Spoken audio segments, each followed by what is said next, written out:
नमस्कार, शाम के 7 बज चुके हैं। वक्त हो गया है खबर दमदार का। खबर दमदार में आज सबसे पहले बात करेंगे निकाय चुनाव की। आपके साथ मैं हूं नलिनी पांडे। नमस्कार, मैं हूं आपके साथ मेनका चौधरी। तो चलिए शुरुआत करते हैं खबरों की। बीजेपी ने उत्तर प्रदेश नगर निकाय चुनाव के लिए संकल्प पत्र जारी कर दिया है। जिलों में नगर विकास संकल्प पत्र जारी किया गया। तो इस संकल्प पत्र में बीजेपी ने 28 संकल्प शामिल किए हैं। संकल्प पत्र में ट्रिपल इंजन की सरकार बनाने की जनता से अपील की गई है। बीजेपी का संकल्प पत्र आ चुका है। 28 बिंदु है विकास का संकल्प पत्र इसे कहा जा रहा है। 28 बिंदुओं पर विकास की बात कही गई है। इस संकल्प पत्र में सबसे ज्यादा फोकस शहर की सफाई को लेकर के रखा गया है। ट्रिपल इंजन की सरकार का फायदा होगा शहरवासियों को, ये वायदा किया गया है। संकेत मिश्रा हमारे सहयोगी इस वक्त हमारे साथ जुड़ चुके हैं लखनऊ से। संकेत, बीजेपी के इस घोषणा पत्र में क्या खास? देखिए, भारतीय जनता पार्टी का ये नगर विकास संकल्प पत्र जारी हुआ है और ये संकल्प पत्र जिलों जिलों में इस पत्रक का वितरण किया जा रहा है। जो भी नगर पंचायत के नगर पालिका अध्यक्षों के जो प्रत्याशी हैं या नगर निगम के जो प्रत्याशी हैं, वो सभी इन पत्रकों को आम जनता के बीच में ले जा रहे हैं। और जो भारतीय जनता पार्टी का निकाय चुनाव को लेकर सीधे तौर पर इस संकल्प पत्र में इस बात का जिक्र किया गया है कि शहरों की साफ सफाई, पंचायतों का विकास, इसके अलावा सुरक्षा को लेकर, वहीं दूसरी तरफ जो तमाम फुटपाथ पर व्यापारी दुकानें लगाते हैं उनको स्थायी दुकानें उपलब्ध कराना, ट्रैफिक की व्यवस्था दुरुस्त करना, इन तमाम जो आम आदमी से जुड़े जो भी मुद्दे हैं नगर पंचायतों के लिए, नगर निगम के लिए, इसके अलावा नगर पालिका के लिए जो भी मुद्दे हैं उनको इस पत्रक में रखा गया है। और ये कोशिश है भारतीय जनता पार्टी की सरकार ने, योगी सरकार ने जो उत्तर प्रदेश के नगर निगमों में, नगर पंचायतों में, नगर पालिकाओं में जो तमाम काम किए हैं उनका भी जिक्र इसमें किया गया है कि भारतीय जनता पार्टी की सरकार उत्तर प्रदेश की लगातार काम कर रही है। ठीक है, लेकिन जनता अब ये भी देखेगी जो पहले पुराने वादे किए गए थे वो पूरे हो पाए कि नहीं। बहुत शुक्रिया आपका तमाम जानकारी साझा करने के लिए। आगे बढ़ते हैं। उत्तर प्रदेश निकाय चुनाव में बीजेपी ने अपनी पूरी ताकत झोंक दी है और सीएम योगी आदित्यनाथ खुद जिलों के दौरे पर हैं। धुआंधार प्रचार कर रहे हैं और इस सिलसिले में आज मुख्यमंत्री योगी आदित्यनाथ ने 4 जिलों का दौरा किया है। सीतापुर, लखीमपुर, बलरामपुर और गोरखपुर में सीएम योगी ने जनसभा को संबोधित किया। इस दौरान सीतापुर में उन्होंने विपक्ष पर जबरदस्त हमला बोला। उन्होंने कहा कि काशी विश्वनाथ धाम की तरह ही नैमिषारण्य का कायाकल्प होने के बाद यहां धार्मिक पर्यटन बढ़ेगा, जिससे हर सेक्टर में रोजगार के अवसर बड़े पैमाने पर सृजित होंगे। और यूपी में हो रहे नगर निकाय चुनाव को देवासुर संग्राम बताते हुए कहा कि कभी इसी नैमिषारण्य की भूमि से महर्षि दधीची ने दैवीय शक्तियों की विजय के लिए अपनी अस्थियां वज्र बनाने के लिए दे दी थी। और ये समय भी इस चुनाव में दानव रूपी भ्रष्टाचारियों, दुराचारियों, माफिया और अपराधियों को सबक सिखाने का है।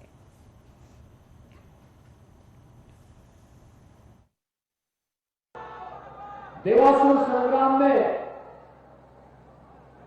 यहां पर महर्षि दधीची ने अपनी अस्थि दान करके इंद्र को जो वज्र प्रदान किया था, उसने देवताओं की विजय, देवीय शक्तियों की विजय प्रदान करने में महती भूमिका का निर्वहन किया था। ये चुनाव भी हमारे लिए किसी देवासुर संग्राम से कम नहीं है। डबल इंजन के साथ ट्रिपल इंजन भी लग जाएगा तो बुनियादी सुविधाएं आसानी से हर गांव, हर गरीब, हर किसान, हर नौजवान तक पहुंचने लग जाएगी। और जो दानों के रूप में भ्रष्टाचारी है, दुराचारी है, माफिया और आपराधिक प्रवृत्ति के तत्व हैं, इनको दरकिनार करने में और हर व्यक्ति को बिना भेदभाव के शासन की योजनाओं का लाभ पहुंचाने में मदद मिल पाएगी। उत्तर प्रदेश में निकाय चुनाव चल रहे हैं। अलग अलग जिलों से कई तस्वीरें सामने आ रही है। एक वीडियो रायबरेली से वायरल हो रहा है और इस वीडियो में रायबरेली के नसीराबाद नगर पंचायत अध्यक्ष पद की बीजेपी प्रत्याशी अनीसा बानो चुनाव प्रचार करने पहुंची हैं और इसी दौरान एक महिला मतदाता ने उनसे पूछा। उन्होंने पूछा कि बताइए आप पिछले 3 सालों से कहां थी, और बीते 3 सालों के कार्यों का भी हिसाब उनसे पूछ लिया। बस इतना पूछना बर था कि बीच में प्रत्याशी वोटर पर गुस्सा हो गई। बता दें कि अनीसा बानो सीट से ही नगर पंचायत अध्यक्ष थी।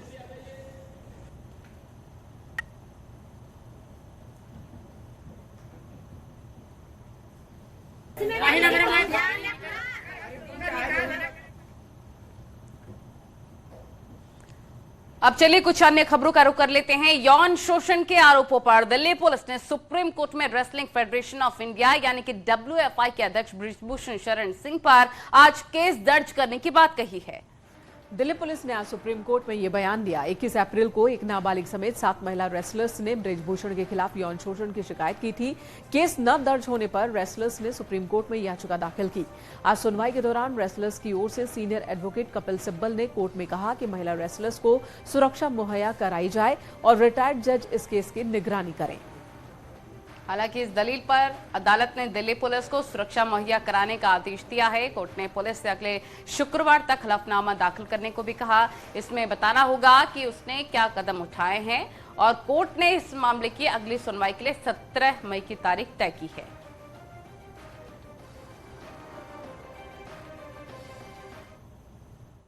दिल्ली पुलिस पे हमें अभी भी ट्रस्ट नहीं है, क्योंकि वो कोई भी क्योंकि हम 6 दिन से यहाँ बैठे हैं, तो FIR करने में इन्होंने इतना टाइम लगा दिया है, तो वो ट्रस्ट जो बिल्ड होना चाहिए तो वो उन्होंने पहले ही हमारा तोड़ दिया है और वो लूज FIR कर सकते हैं। इसका भी हमें अंदेशा है कि उनको हर एक पद से हटाया जाए, जो वो सांसद हैं, चाहे वो रेसलिंग फेडरेशन को संभाल रहे हैं, क्योंकि जब तक वो उस पद पर रहेंगे वो उस पद का गलत यूज करेंगे, जांच को प्रभावित करेंगे और हम निष्पक्ष जांच चाहते हैं। सुप्रीम कोर्ट पे हमें पूरा विश्वास है, देश की अदालत के सामने भी हम आए हैं, पूरे देश पे हमें विश्वास है कि हमारे साथ न्याय होगा। इधर माफिया अतीक की पत्नी और उमेश पाल हत्याकांड में फरार आरोपी शाइस्ता परवीन का एक पुराना वीडियो सामने आया है। इस वीडियो में शाइस्ता परवीन अपने बेटे असद के साथ दिख रही है। बताया जा रहा है कि यह वीडियो तब का है जब डॉन शाइस्ता ने BSP ज्वाइन की थी। BSP ज्वाइन करने के बाद शाइस्ता जब एक जनसभा को संबोधित कर रही थी। ये वीडियो उसी वक्त का है।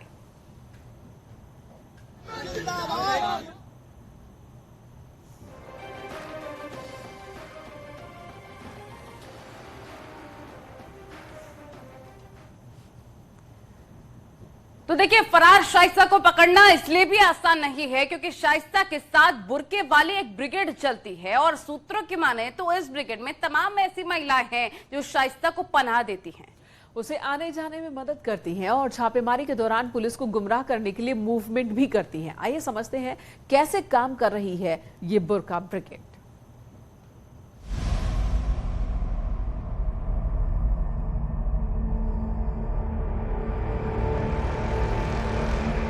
शाइस्ता के साथ साय की तरह बुर्का गैंग। पुलिस के लिए चुनौती बना बुर्का गैंग। शाइस्ता ने बुर्का गैंग को ढाल बनाया। वो बुर्का गैंग जिसके जरिए वो पुलिस को कई बार चकमा दे चुकी है। मतलब पुलिस को शाइस्ता के साथ बुर्का गैंग से भी चुनौती मिल रही है, जो उसके साथ साय की तरह बना हुआ है।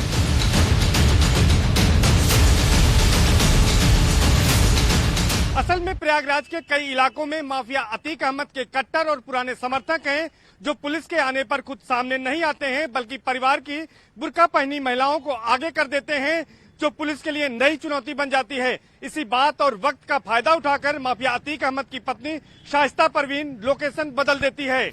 इसका पता तब चला जब बीते दिनों प्रयागराज के एक इलाके में पुलिस को उसके एक घर में छिपे होने की खबर मिली, जिसके बाद एक टीम वहां पहुंची, लेकिन वहां शाइस्ता तो नहीं मिली।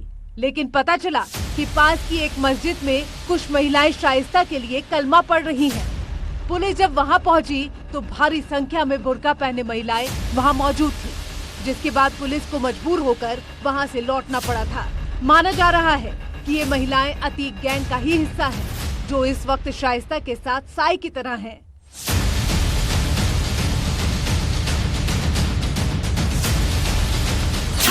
सूत्रों के मुताबिक खबर ये भी है कि शाइस्ता अतीक की सारी संपत्ति अपने नाम करवाने में जुटी है, जिसके लिए वो खुद चार्टर्ड अकाउंटेंट के संपर्क में भी है।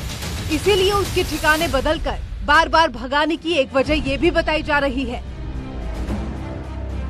लिहाजा पुलिस उन लोगों की तलाश में जुटी है जो इस काम में मदद कर रहे हैं। लेकिन जिस तरह लखनऊ से लेकर दिल्ली तक शाइस्ता के खिलाफ STF ने घेराबंदी की है, अब ज्यादा वक्त नहीं बचा जब शाइस्ता सलाखों के पीछे होगी। Bureau report, news 18।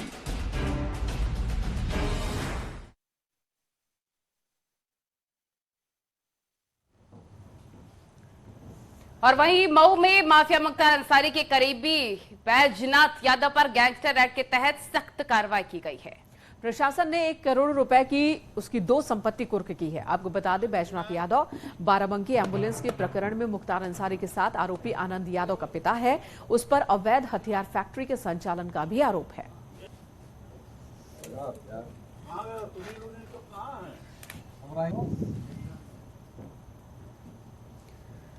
Most wanted बदन सिंह बद्दो पर एनआरआई महिला ने गंभीर आरोप लगाए हैं और शिकायत दर्ज कराई है। महिला का कहना है कि 200 करोड़ से ज्यादा की उसकी जमीन पर कब्जा कर लिया बद्दो ने। बद्दो की खौफ की वजह से उसने देश तक छोड़ दिया। तो 2005 में बद्दो ने जमीन कब्जाई। एनआरआई महिला ने ये बड़े आरोप लगाए हैं। इसके साथ ही इंसाफ की गुहार भी लगाई है। एसएसपी ऑफिस पहुंचकर शिकायत भी दर्ज करवाई। परतापुर में करोड़ों की जमीन कब्जाई गई है। 2019 से फरार है बदन सिंह बद्दो। बदन सिंह बद्दो पर 2.5 लाख का इनाम है।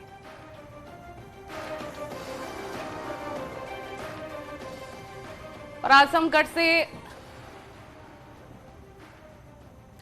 से बड़ी खबर आपको बता दें, पूर्व मंत्री को उम्र कैद की सजा सुनाई गई है। वकील राज नारायण सिंह हत्याकांड का ये पूरा मामला है। पूर्व मंत्री अंगद यादव को उम्र कैद की सजा सुनाई गई।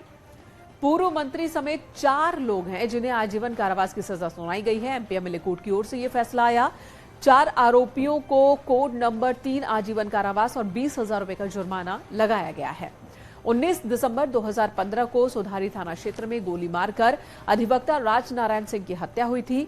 हत्याकांड मामले में पूर्व मंत्री अंगद यादव, उनके बेटे समेत 4 लोग आरोपी बनाए गए थे, जिनके लिए यह फैसला आया है।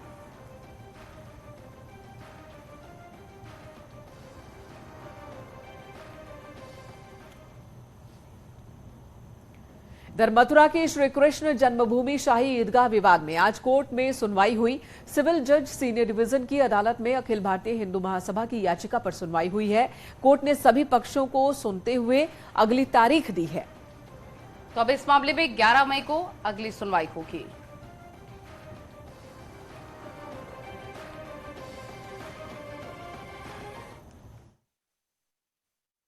आज माननीय न्यायालय में मथुरा श्री कृष्ण जन्मभूमि ट्रस्ट की तरफ से एक प्रार्थनापत्र लगाया गया और उसमें उन्होंने मांग की कि न्यायालय उनको समय दे, क्योंकि वो अपना जवाब दाखिल करना चाहते हैं। तो माननीय न्यायालय ने सभी पक्षों को सुना और सुनकर के माननीय न्यायालय ने अगली सुनवाई के लिए 11 मई की डेट लगा दी है। अब सिविल कोर्ट में अगली सुनवाई 11 मई को होगी। और ग्रेटर नोएडा से इस वक्त की बड़ी खबर मिल रही है। विस्तारा एयरलाइंस के मैनेजर का शव मिला है। लॉ रेजिडेंशियल सोसाइटी की पार्किंग में मैनेजर का शव मिला। शव के साथ एक सुसाइड नोट भी बरामद हो चुका है। जिस कार में शव मिला है उसमें एक दवाई और ब्लैक हिट का बोतल भी बरामद हो चुका है। बताया जा रहा है कि पारिवारिक कलह की वजह से मैनेजर ने खुदकुशी की है। फिलहाल सुसाइड नोट पुलिस ने बरामद कर लिया है। उसके आधार पर आगे की पूछताछ में पुलिस जुट गई है। तस्वीर में हम आपको दिखा रहे हैं, यही वो कार है जो पार्किंग में खड़ी थी और इसी कार में अंदर डेड बॉडी भी जिन्होंने जहर खाकर खुदकुशी की है। हिमांशु हमारे सहयोगी फोन लाइन पर हमारे साथ मौजूद है।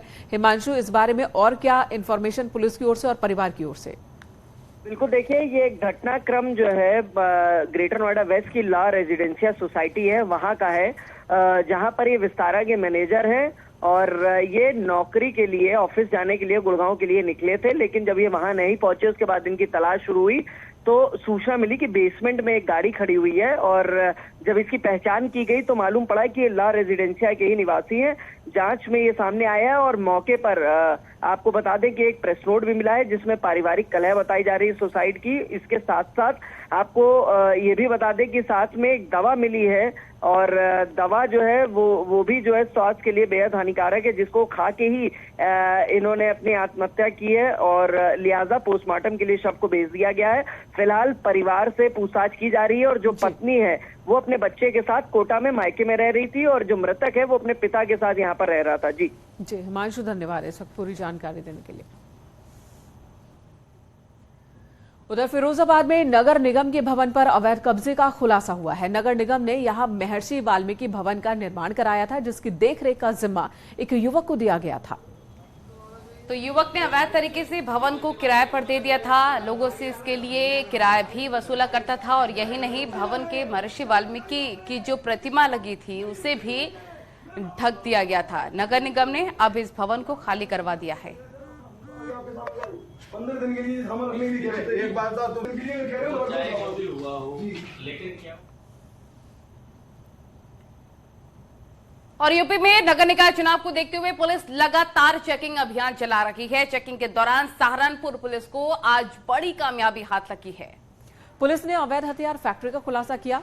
अवैध हथियार फैक्ट्री पर छापेमारी करते हुए पुलिस ने 35 बने और अधबने हथियार, 6 जिंदा कारतूस, 4 खोखे बरामद किए।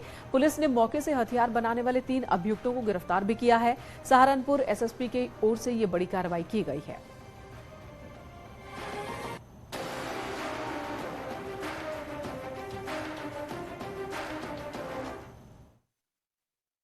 कल रात में ऑपरेशन करते हुए घेराबंदी कर 3 अभियुक्तों को गिरफ्तार किया। इनसे फैक्ट्री बनाने का जो सामान है, शस्त्र बनाने का, वो बरामद हुआ है। साथ ही 35 अर्धनिर्मित और निर्मित शस्त्र बरामद हुए हैं, जिसमें कि अलग अलग बोर के तमंचे हैं और मस्कट भी हैं और इनसे सामग्री बरामद हुई है। कुछ अवैध कारतूस भी बरामद हुए हैं। इन सभी चीज़ों को कब्जे में लेकर जानकारी की गई। इनसे पूछताछ में इन्होंने बताया कि इनका पूरा 5 लोगों का गैंग है, जिसमें से कि 3 पुलिस ने पकड़ लिए। खबरें और भी हैं, लेकिन यहां पर वक्त एक छोटे से ब्रेक का। तुरंत लौटेंगे।